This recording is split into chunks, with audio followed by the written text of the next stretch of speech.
नमस्कार दोस्तों, स्वागत है आपका मेरे YouTube चैनल पर। आज की हमारी कहानी है पाप कहाँ कहाँ तक जाता है।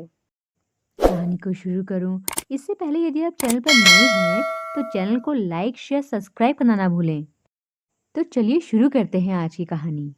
पाप कहाँ कहाँ तक जाता है। एक बार एक ऋषि ने सोचा कि लोग गंगा में पाप धोने जाते हैं, तो इसका मतलब हुआ कि सारे पाप गंगा में समा गए और गंगा भी पापी हो गई। और फिर उन्होंने अब यह जानने के लिए तपस्या की कि पाप कहाँ जाता है। तपस्या करने के फलस्वरूप देवता प्रकट हुए। ऋषि ने पूछा कि भगवान, जो पाप गंगा में धोया जाता है वह पाप कहाँ जाता है। भगवान ने कहा कि चलो गंगा जी से ही पूछते हैं। दोनों लोग गंगा जी के पास गए और कहा कि हे गंगे, सब लोग आपके यहाँ पाप धोते हैं, तो इसका मतलब आप भी पापी हुई। गंगा ने कहा, मैं क्यों पापी हुई? मैं तो सारे पापों को ले जाकर समुद्र को अर्पित कर देती हूँ।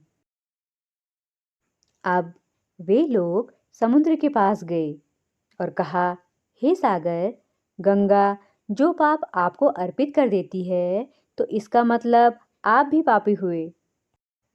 समुद्र ने कहा, मैं क्यों पापी हुआ? मैं तो सारे पापों को लेकर भाप बनाकर बादल बना देता हूँ। अब वे लोग बादल के पास गए और कहा कि हे बादल, समुद्र जो पापों को भाप बनाकर बादल बना देते हैं, तो इसका मतलब आप पापी हुए। बादल ने कहा, मैं क्यों पापी हुआ? मैं तो सारे पापों को वापस पानी बरसाकर धरती पर भेज देता हूँ, जिससे अन्न उपजता है और जिसको मानव खाता है।